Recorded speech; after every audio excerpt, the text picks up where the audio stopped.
అందరికీ నమస్కారం. అమ్మ భాషకు స్వాగతం.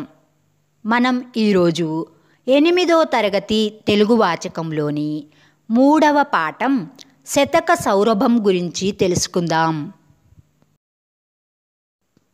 ముందుగా చదవండి, ఆలోచించి చెప్పండి. శృతి సుభగంబయ్యును సన్మతి నిచ్చును నీతి బెంచు మాన్యత గూర్చున్ శతకము బాపు తమమ్ముల శతపత్ర సుహృతుని ఓలే సతతము నేస్తం. నేస్తం అంటే స్నేహితుడు.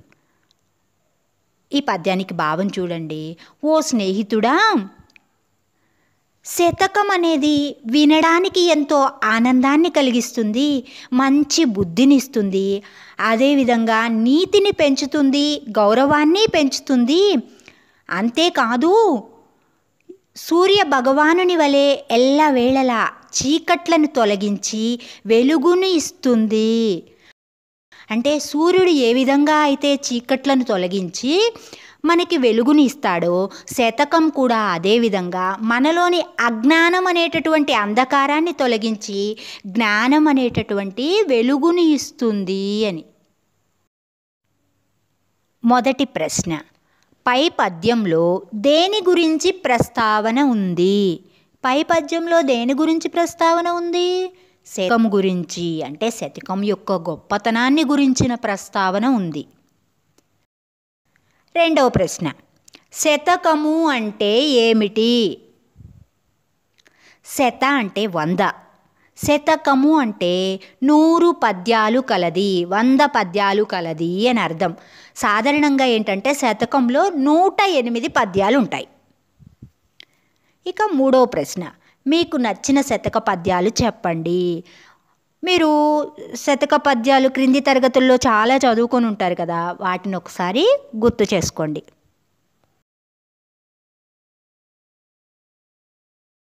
శతక సౌరభం పాఠం యొక్క ఉద్దేశం. ప్రతి పాఠ్యాంశానికి కూడా ఒక ఉద్దేశం అనేది ఉంటుంది.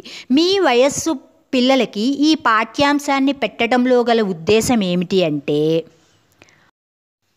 విద్యార్థులలో అంటే మీలో లౌకిక జ్ఞానాన్ని, జీవన నైపుణ్యాలను, నైతిక విలువలను పెంపొందించడము.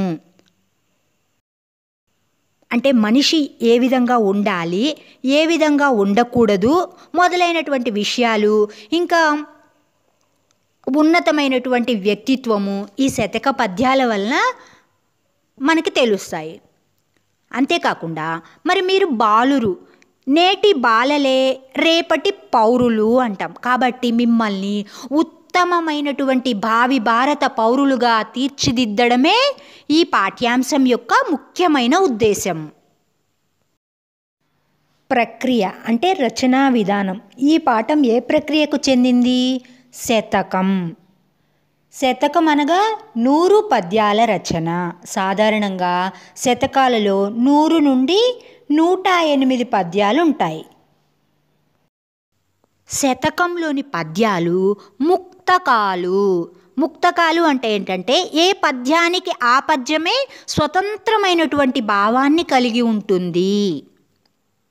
శతకంలో ప్రతి పద్యానికి కూడా చివరలో ఒక పదం కానీ ఒక పాదం కానీ మకుటంగా ఉంటుంది.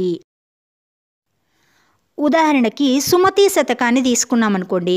సుమతి శతకంలోని ప్రతి పద్యంలో కూడా 4వ పాదం చివరలో సుమతి అనేది మకుటంగా వస్తుంది. అంటే ఒక పదం మకుటంగా రావడం ఇది. అలాగే వేమన శతకాన్ని తీసుకున్నామనుకోండి. దానిలో 4వ పాదం మొత్తం మకుటంగా ఉంటుంది. అంటే విశ్వదాభిరామ వినురవేమ అనేది. ఈ విధంగా ప్రతి పద్యంలో కూడా శతకాలలో ఒక పదం కానీ ఒక పాదం కానీ మకుటంగా ఉంటుంది. సౌరభం అంటే పరిమళము, సువాసన అని అర్థం. శతక సౌరభం. ఈ శతక పద్యాలలోని సౌరభాన్ని లేదా పరిమళాన్ని ఆస్వాదిద్దాము. నాతో పాటుగా రండి. మొదటి పద్యం కంద పద్యం. జననీ జనకులు నినుగని పెనిచిన దేవతలటంచు పెనుపగు భక్తిం గనుగొని యనిసెము వారిందను పుటయే నీకు సౌఖ్యదము విద్యార్థి. ఇది విద్యార్థి శతకంలోని పద్యం. ఈ శతకాన్ని రచించినటువంటి కవి గరికిపాటి మల్లావధాని గారు. కాలము 19వ శతాబ్దం. ఈ పద్యానికి వివరణ చూడండి. విద్యార్థి, ఓ విద్యార్థి, జననీ జనకులు, జనని అంటే తల్లి, జనకుడు అంటే తండ్రి. జననీ జనకులు అంటే తల్లిదండ్రులు నిన్ను గని నీకు జన్మనిచ్చి పెంచిన దేవతలు ప్లస్ హటంచు దేవతలటంచు దేవతలు అంటూ పెనుపగు భక్తిని కనుగొని, పెనుపు ప్లస్ అగు పెనుపగు అంటే అధికమైన లేదా మిక్కిలి అని అర్థం. పెనుపగు భక్తిని కనుగొని అంటే అధికమైనటువంటి భక్తితో చూసి, అనిసెము ఎల్లప్పుడూ వారిని అంటే తల్లిదండ్రుల్ని తనుపుట అంటే సేవించడం లేదా వారిని తృప్తిపరచడము నీకు సౌఖ్యదము, నీకు సుఖాన్నిస్తుంది అని. మీరు ఒకసారి ఆలోచించండి, మన తల్లి కడుపులో 9 మాసాలు మోసి మనకు జన్మనిస్తుంది. అలాగే తండ్రి ఆ జన్మకు సార్థకతను చేకూరుస్తాడు. ఎల్లప్పుడూ కూడా శ్రమించి మనకు విద్యాబుద్ధులు నేర్పించి మనకు ఒక ఉన్నతమైనటువంటి జీవితాన్ని ఇస్తాడు తండ్రి. మరి వాళ్ళకి సేవ చేయడం అనేది మనకి ఆ దేవుడిచ్చిన వరంగా భావించాలి. వాళ్ళని మిక్కిలి భక్తితో ఎల్లప్పుడూ కూడా సేవించాలి. గరికిపాటి మల్లావధాని గారు చిన్న పద్యంలో ఎంతో గొప్ప భావాన్ని, ఎంతో గొప్ప అర్థాన్ని మనకి తెలియజేశారు. ఒకసారి ఈ పద్యానికి భావాన్ని చూడండి. విద్యార్థి, నీకు జన్మనిచ్చి పెంచిన తల్లిదండ్రులే దేవతలు. వీరిని మిక్కిలి భక్తితో ఎల్లప్పుడూ సేవించాలి. ఇలా చేయడం వల్ల నీకు సర్వసుఖాలు లభిస్తాయి. రెండవ పద్యం ఉత్పలమాల పద్యం. దానము జేయనేరని యధార్మికు సంపదలుండియుండినన్ దాని పలాయనం బగుట తథ్యము బురుగు మ్రానుగాచినన్ దాని ఫలంబులురక వృధా పడిపోవవే ఎండి గాలిచే గానలలోని నేమిటికి గాక యబోధ్యములౌట భాస్కరా. భాస్కర అనేది ఈ పద్యానికి మకుటం. భాస్కర శతకంలోని పద్యం ఇది. భాస్కర శతకాన్ని రచించినటువంటి కవి మారద వెంకయ్య. ఈయన 17వ శతాబ్దానికి చెందినవాడు. భాస్కర శతకానికి ఒక ప్రత్యేకత ఉంది. ఈ శతకకర్త అయినటువంటి మారద వెంకయ్య గారు ఈ శతకంలో దృష్టాంతాలంకారాన్ని వాడారు. అంటే తను చెప్పదలుచుకున్నటువంటి అంశానికి ఉదాహరణ సహితంగా మనకి బాగా అర్థమయ్యేలా చెప్పారు. వివరణ.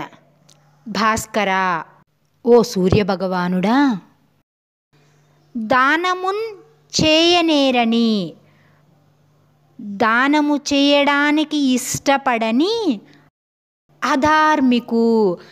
అధార్మికుడు అంటే ధర్మబుద్ధి లేనటువంటి వాడు. ధర్మబుద్ధి లేని మనుష్యునికి సంపదలు ప్లస్ ఉండి ప్లస్ ఉండినన్ అంటే సంపదలుండియుండినన్, ఎంత సంపద ఉండినప్పటికీ కూడా తానే పలాయనంబు ప్లస్ అగుట తథ్యము, తానే పలాయనంబగుట తథ్యము. తానే అంటే ఇక్కడ ఆ సంపదలు వాటంతట అవే, పలాయనంబగుట అంటే నశించిపోవడం, ఎవరికి కూడా ఉపయోగపడకుండా ఉండడం తథ్యము, సత్యము అని. బూరుగుమ్రానున్ అంటే బూరుగు చెట్లకు, కాచినన్ కాసినప్పటికీ దాని ఫలంబులు దాని కాయలు అబోధ్యంబులు ప్లస్ ఔట అబోధ్యములౌట అంటే తినడానికి పనికిరాక ఎండిపోయి గాలిచేన్ గాలి వలన రాలి ఏమిటికిన్ ప్లస్ కాక ఏమిటికి గాక అంటే ఎందుకు ఉపయోగపడకుండా ఊరక వృధాగా అంటే ఊరికే వృధాగా కానన్ అడవిలోనే పడిపోతాయి కదా రాలిపోతాయి కదా అంటున్నారు. ఈ పద్యానికి భావం ఏంటంటే, ఓ భాస్కర, బూరుగు చెట్ల కాయలు తినుటకు పనికిరాక ఎండిపోయి గాలి వలన రాలి వృధాగా అడవిలో పడిపోతాయి. అదేవిధంగా దానము చేయని మనుష్యుని యొక్క సంపద ఎవ్వరికీ ఉపయోగపడకుండా నశించిపోతుంది అని. మూడో పద్యం చంపకమాల. కరమున నిత్యదానము ముకంబున సునృతవాణి యౌదలన్ గురు చరణాభివాదన మకుంఠిత వీర్యము దోర్యుగంబునన్ వరహృదయంబునన్ విశదవర్తన మంచిత విద్య వినులన్ సురుచిర భూషణంబులివి సూరులకున్ సిరిలేనియప్పుడున్. ఈ పద్యము సుభాషిత రత్నావళిలోని పద్యం. సుభాషిత రత్నావళికి మూలము సుభాషిత త్రిశతి. దీన్ని సంస్కృతంలో 7వ శతాబ్దానికి చెందినటువంటి భర్తృహరి రచించారు. దీన్ని అనువదించినటువంటి వారు ఏనుగు లక్ష్మణ కవి. ఈయన 18వ శతాబ్దానికి చెందినవాడు. అనువాదం అంటే ఏంటంటే, ఒక భాషలోని విషయాన్ని మరొక భాషలోనికి తర్జుమా చేయడము. దీన్నే భాషాంతరీకరణము అంటారు. అదే మీరు ఇంగ్లీష్లో అయితే ట్రాన్స్లేషన్ అంటారు. వివరణ చూడండి. సిరి లేనియప్పుడున్, సిరి అంటే సంపద, సంపద లేనప్పుడు సూరులకు అంటే వీరులకు పౌరుషవంతులకు సురుచిర భూషణంబులు గొప్ప కాంతివంతమైనటువంటి ఆభరణాలేవో చెప్తున్నారు. కరమున నిత్యదానము, కరమున అంటే చేతియందు, నిత్యదానం నిత్యము కూడా దానం చేయడమే ఆభరణము. మామూలుగా అయితే చేతికి కంకణాల ఆభరణాలు, కానీ ఇక్కడ సంపద లేనప్పుడు దానం చేయడమే చేతికి ఆభరణము.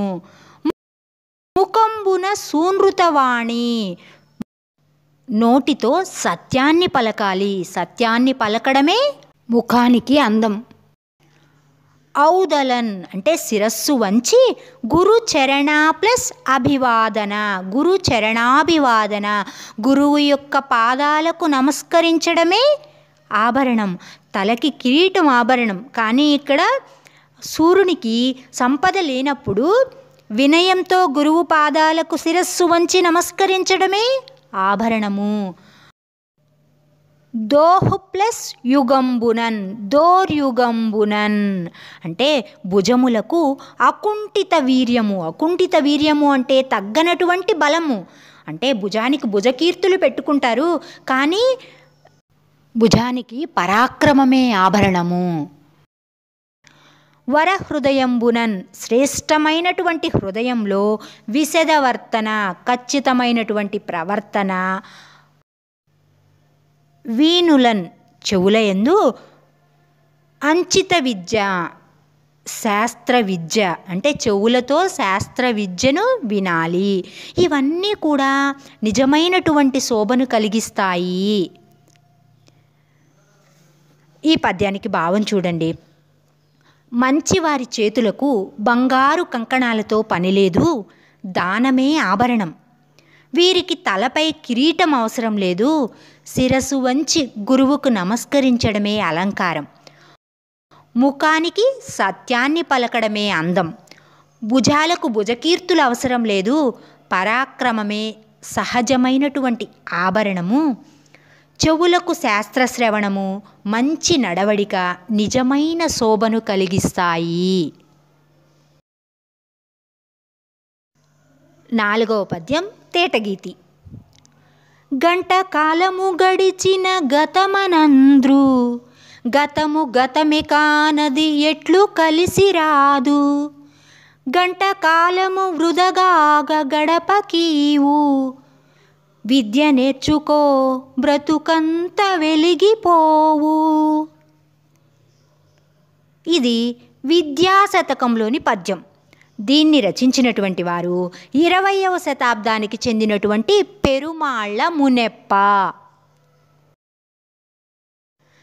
కాలం యొక్క విలువని పెరుమాళ్ల మునెప్ప గారు చిన్న పద్యంలో ఎంతో అద్భుతంగా చెప్పారు. వివరణ చూడండి. గంట కాలము గడిచిన గతము అనంద్రు. గంట కాలము అంటే గంట కాలము గడిస్తే చాలు. గతమనంద్రు దాన్ని ఏమంటాము? గతము అంటాము. గతము గతమే కానది అంటే గతము గతమే, కానీ అది ఎట్లు కలిసి రాదు, ఏ విధంగా కూడా తిరిగి రాదు. గడిచిన కాలం అనేది తిరిగి వస్తుందా? రాదు కదా. కాబట్టి గంట కాలము అంటే ఇక్కడ విలువైనటువంటి కాలాన్ని వృధగాగా గడపకీవు. వృధాగా గడపకు అంటే కాలాన్ని వృధా చేయకు, కాలాన్ని సక్రమంగా వినియోగించుకోవాలి. విద్య నేర్చుకో బ్రతుకంత వెలిగిపోవు. కాల అనుగుణమైనటువంటి విలువైనటువంటి విద్యను నేర్చుకోవడం వల్ల బ్రతుకంతా, ఈ జీవితం అంతా కూడా వెలిగిపోతుంది, ప్రకాశవంతమవుతుంది, పరిపూర్ణమవుతుంది. నిజమే కదా. మరి కాలం అనేది నిజంగా చాలా విలువైందనమాట. ఇప్పుడు మన దగ్గర డబ్బు, ఆస్తి ఇవన్నీ ఉంటాయి అనుకోండి, అవి పోయినా కూడా మనం తిరిగి ఎలాగోలా కష్టపడి సంపాదించుకోవచ్చు. కానీ కాలాన్ని, ఒక్క నిమిషాన్ని కూడా మనం వెనక్కి తిరిగి తెచ్చుకోలేము. కాబట్టి టైం వేస్ట్ చేసుకోకుండా మంచిగా చదువుకోవాలన్నమాట. అప్పుడే మంచి జీవితం లభిస్తుంది. ఈ పద్యానికి భావం చూడండి. కాలం గడిచిపోతే దానిని గతం అంటారు. గడిచిన కాలం తిరిగి రాదు. కాలం విలువైంది, వృధా చేయరాదు. కాలానుగుణంగా విలువైన విద్యను నేర్చుకోవాలి. అప్పుడే జీవితం పరిపూర్ణమవుతుంది. 5వ పద్యం చెంపకమాల. కనక విశాల చేల భవకానన శాత కుఠారధార, సజ్జన పరిపాలశీల దివిజస్తుత సద్గుణకాండ, కాండ సంజనిత పరాక్రమక్రమ విశారద, శారద కంద కుంద చందన ఘన సార సారయస,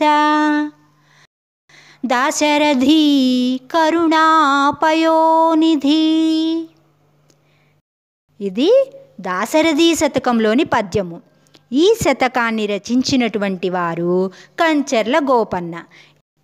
భక్త రామదాసుగా ప్రసిద్ధి పొందినటువంటి కంచర్ల గోపన్న 17వ శతాబ్దానికి చెందినవాడు.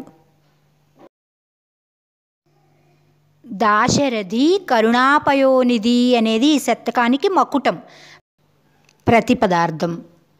దాశరథి దశరథుని కుమారుడైన ఓ శ్రీరామ, కరుణ దయకు, పయోనిధి సముద్రము వంటివాడా.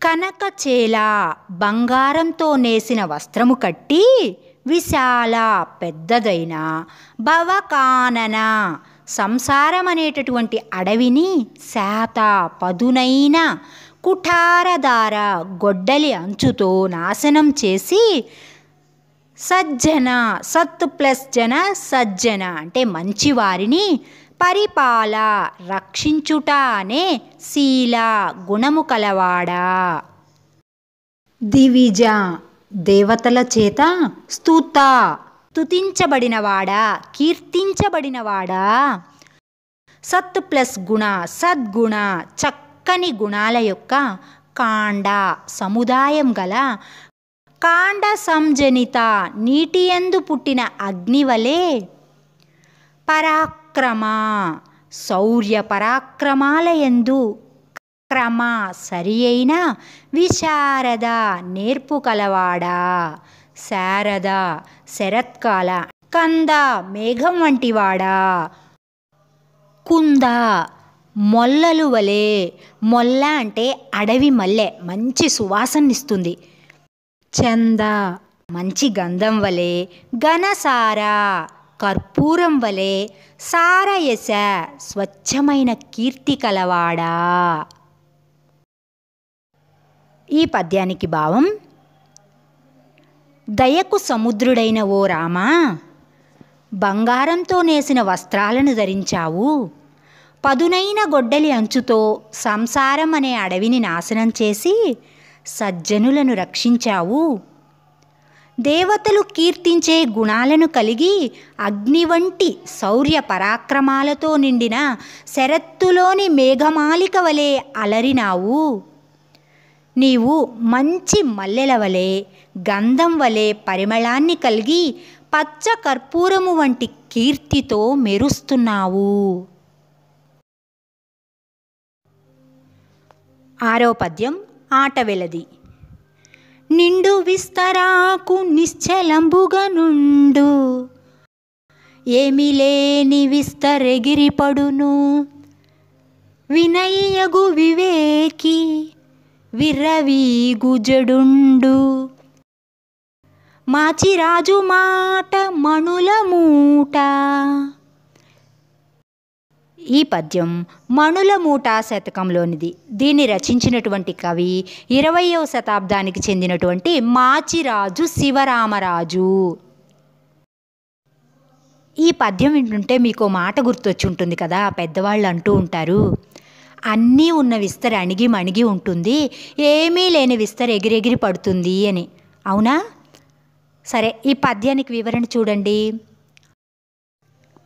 నిండు విస్తర ప్లస్ ఆకు, నిండు విస్తరాకు అంటే వడ్డించినటువంటి విస్తరాకు. అది ఎలా ఉంటుంది? నిండుగా ఉంటుంది. నిశ్చలంబుగను ప్లస్ ఉండు, నిశ్చలంబుగనుండు నిశ్చలంగా కదలకుండా ఉంటుంది. ఏమి లేని విస్తరి ప్లస్ ఎగిరిపడును, ఏమి లేని విస్తరి అంటే వడ్డించినటువంటి విస్తరి ఎగిరిపడును, గాలికి ఎగిరిపోతుంది. అదేవిధంగా వినయగు వివేకి, వివేకి అంటే వివేకం తెలిసినవాడు, జ్ఞానం తెలిసినవాడు. ఏ విధంగా ఉంటాడు? వినయి ప్లస్ అగు, వినయంతో ఉంటాడు. విర్రవీగు జడుండు, జడుండు అంటే మూర్ఖుడు. విర్రవీగు, విర్రవీగుతాడు అంటే తెలిసి తెలియని జ్ఞానంతో, మిడిమిడి జ్ఞానంతో ఎగిరెగిరి పడతాడనమాట. మాచిరాజు మాట, మాచిరాజు చెప్పేటటువంటి మాట లేదా పెద్దల మాట మణుల మూట, మణుల మూట వంటిది. అంటే మణి అంటే విలువైనది కదా, కాబట్టి పెద్దల మాటలు కూడా విలువైనవి అని. ఈ పద్యానికి భావం: వడ్డించిన విస్తరి నిండుగా నిశ్చలంగా ఉంటుంది, వడ్డించని విస్తరాకు గాలికి ఎగిరిపోతుంది. అలాగే వివేకి వినయంతో ఒప్పారుతాడు, అవివేకి మిడిమిడి జ్ఞానంతో పతనమవుతాడు. పెద్దల మాటలు మణుల మూటలుగా భావించి జీవించాలి. 7వ పద్యం మత్తేబం. సతతాచారము సునృతంబు కృపయున్ సత్యంబునున్ శీలమున్, నతి శాంతత్వము చిత్తశుద్ధి కరమున్నధ్యాత్మయున్,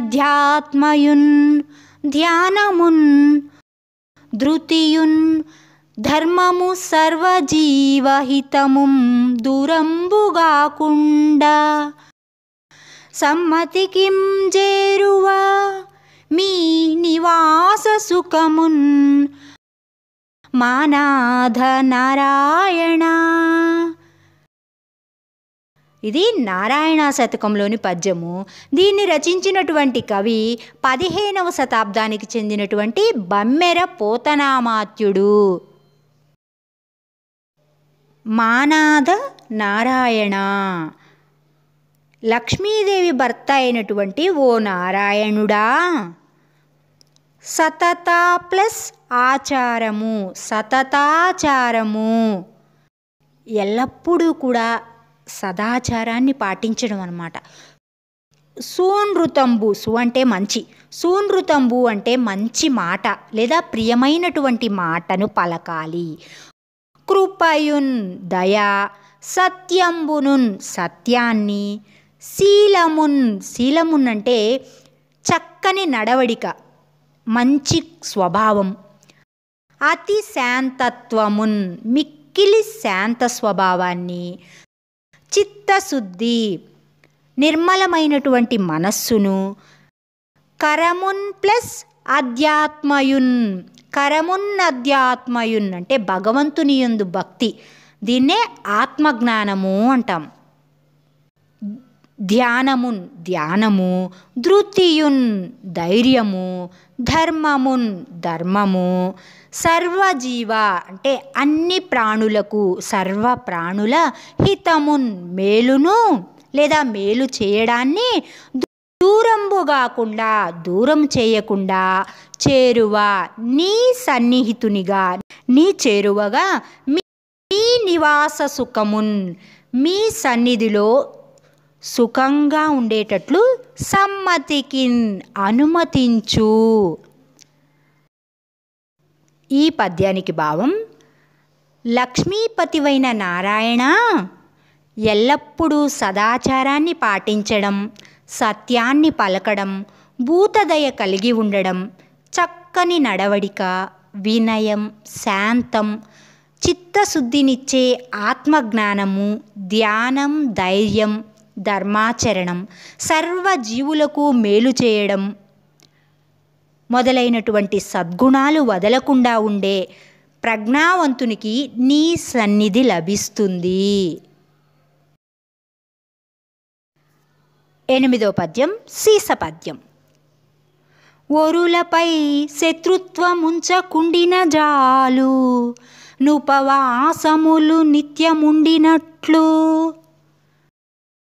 పరుల మనస్సు నవ్వబల్కకుండిన జాలు, జతురత వేదముల్ చదివినట్లు, ఇతరుల సొమ్మాశ్రయించకుండిన జాలు, నోపికతో ధర్మమొసగినట్లు, వారు వీరని పర్యకుండిన జాలు, దివ్య తీర్థములకు దిరిగినట్లు. తేటగీతి. చాడి మాటల నొకరిపై సాహసమున, బెట్టకుండిన జాల్ గుడుల్ కట్టినట్లే, పుడమి శ్రీ వల్లివేడు సత్పుర నివాస, వనిత నరసాంబ బ్రోవుమా వరదరాజా. ఈ పద్యంలో చివరి 2 పాదాలు కూడా మకుటం. ఈ పద్యం వరదరాజ శతకంలోనిది. దీన్ని రచించినటువంటి కవయిత్రి 20వ శతాబ్దానికి చెందిన గుండ్లపల్లి నరసమ్మ. ఈ పద్యానికి వివరణ చూడండి. పుడమిశ్రీ వల్లివేడు సత్పుర నివాస అంటే ఈ భూమిపై వల్లివేడులో వెలసినటువంటి వనిత నరసాంబ బ్రోవుమా వరదరాజా, నరులను రక్షించే నరసాంబ సమేతుడవైన వరదరాజా,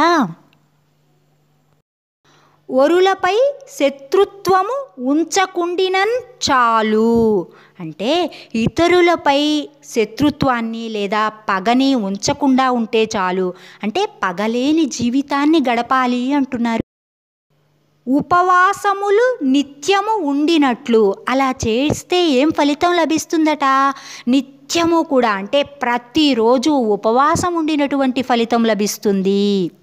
ఉపవాసము అంటే సమీపముగా నివసించుట అని అర్థం. అంటే దైవానికి సమీపంగా ఉండుట. పరుల మనస్సు పల్కకుండినన్ చాలు. ఇతరుల యొక్క మనస్సుని నొప్పించే మాటలు మాట్లాడకుండా ఉంటే చాలు. చతురత వేదముల్ చదివినట్లు. 4 వేదాలు కూడా చదివిన ఫలితం వస్తుందట. ఇతరుల సొమ్ము ఆశ్రయించకుండినన్ చాలున్. ఇతరుల యొక్క సొమ్ముని ఆశ్రయించకుండా ఉంటే చాలు. అంటే ఇతరుల సొమ్ముకి ఆశ పడకుండా ఉండడం అని. అలా చేయడం వల్ల ఓపికతో ధర్మము వసగినట్లు, ఓపికతో ధర్మాన్ని ఆచరించినట్లు, అంటే దాన ధర్మాలు చేసిన ఫలితం వస్తుంది. వారు వీరని పర్యకుండినన్ చాలు. వాళ్ళు వీళ్ళు అని తూలనాడకుండా ఉంటే చాలు. అంటే ఎవరిని కూడా నిందించకుండా తిట్టకుండా ఉంటే చాలు. దివ్య తీర్థములకు తిరిగినట్లు, పవిత్రమైనటువంటి తీర్థాలకు తిరిగినట్లే, పవిత్రమైన తీర్థాలను చూసినట్లే. చాడి మాటలన్ ఒకరిపై సాహసమునన్ పెట్టకుండినన్ చాల్. ఇతరులపై సాహసించి నిందలు వేయని విధంగా ఉంటే చాలు. గుడులు కట్టినట్లే, అంటే గుడులు నిర్మించిన ఫలితం లభిస్తుంది, గుడులు నిర్మించిన పుణ్యం వస్తుంది. ఈ పద్యానికి భావం చూడండి. వల్లివేడులో వెలసి నరులను రక్షించే నరసాంబ సమేతుడవైన వరదరాజా, ఇతరులపై పగలేని జీవితాన్ని గడిపితే అది నిత్య ఉపవాస ఫలితాన్నిస్తుంది. పరుల మనస్సుకు బాధ కలుగకుండా మాట్లాడితే వేదాలు చదివిన సుకృతం లభిస్తుంది.